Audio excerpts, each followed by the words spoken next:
So, Commissioner, first question is, how do you assess the risks of Russian aggression towards one or several EU nations, and how is Europe preparing for that? You told us about that 800 billion euros program, but is the speed or the pace of these preparations enough for Europe to withstand that potential aggression in the very foreseeable future?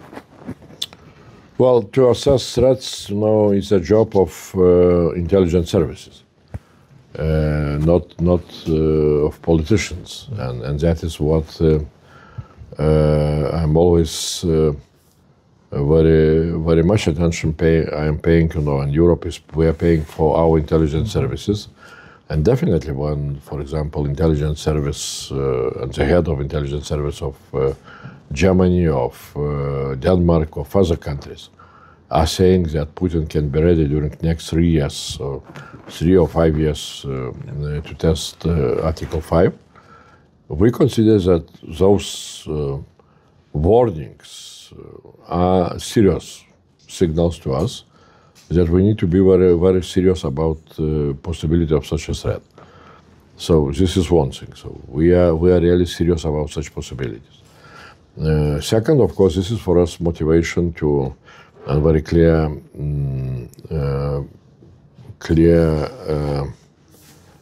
perspective what we need to do. Till that possible time of Putin aggression, we need to strengthen our own defense capabilities, because only strong defense capabilities can deter Putin plans to attack us.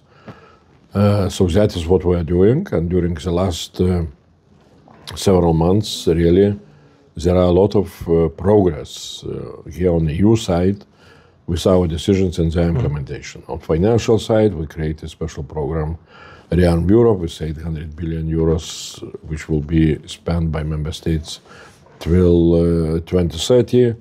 Now, with industrial capacities and industrial possibilities, we passed, again, very quickly, very important decisions on how to remove any possible bureaucratic obstacles from defense industry possibilities to expand their production.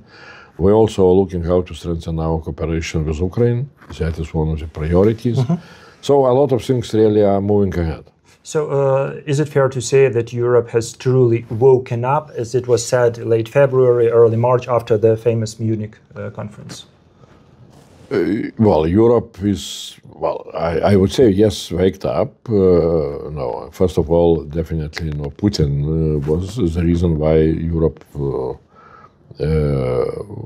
waked up back even in 2022. A lot of things were done since that time with sanctions policy and so on.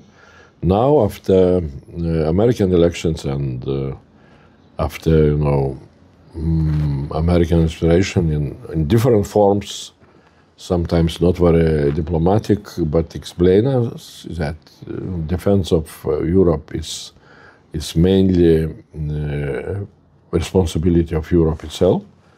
They will keep nuclear umbrella, American nuclear umbrella for us, but everything else should progressively go into our responsibility.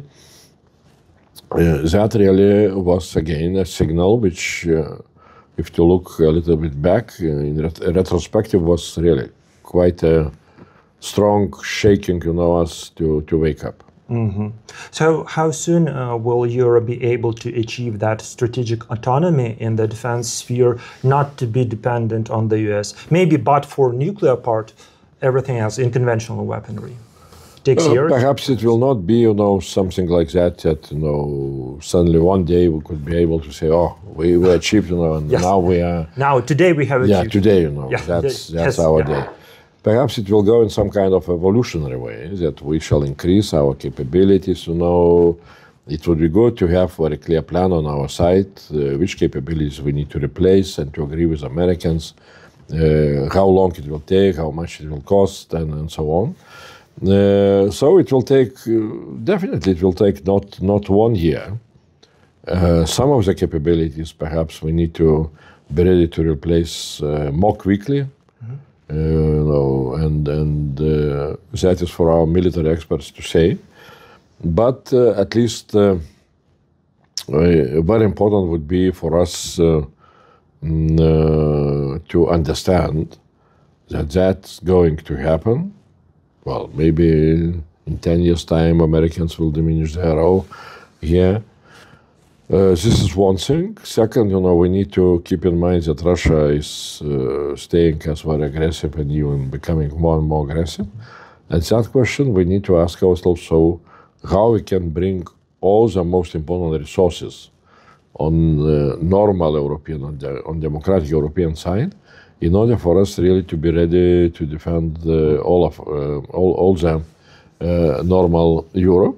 And that is where comes the question about possibility of Ukraine to integrate as quickly as it will be possible, integrate into some kind of new European structures, which we shall need to develop in order, to balance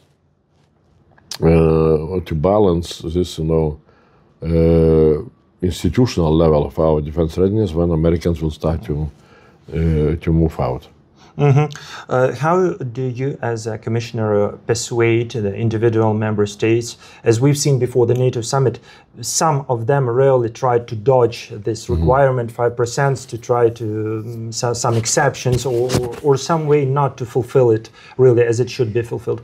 What are the means of influence or persuasion? Well, persuasion is the only possibility. Other instruments are not available. And of course, again, this is a job for NATO, but absolutely clear that we need to take care about how such kind of,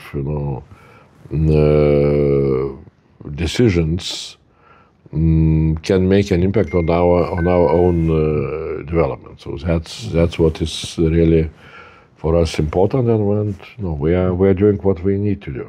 A very straightforward question, but this is what Ukrainians are really worried about. In short-term and middle-term perspective, will Europe be able to replace the United States should they stop their help in this or that form?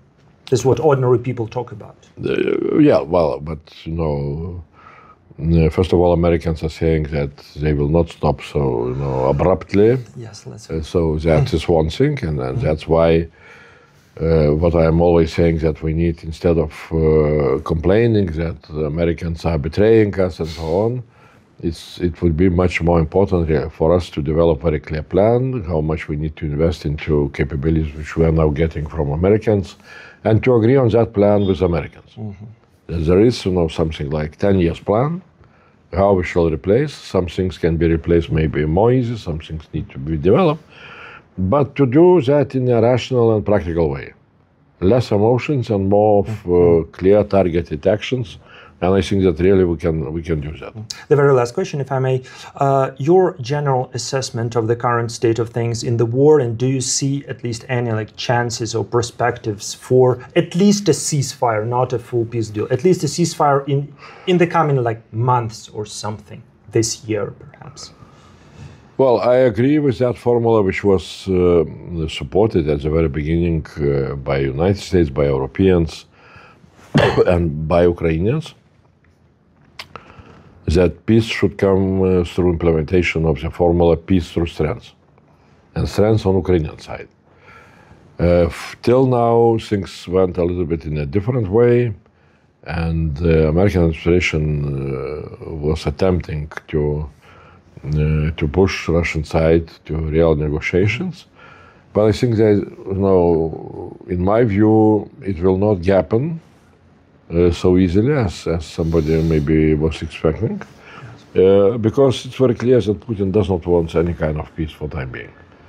He considers that he is winning, and that is why really such kind of peace, at the moment, it's difficult for me to predict.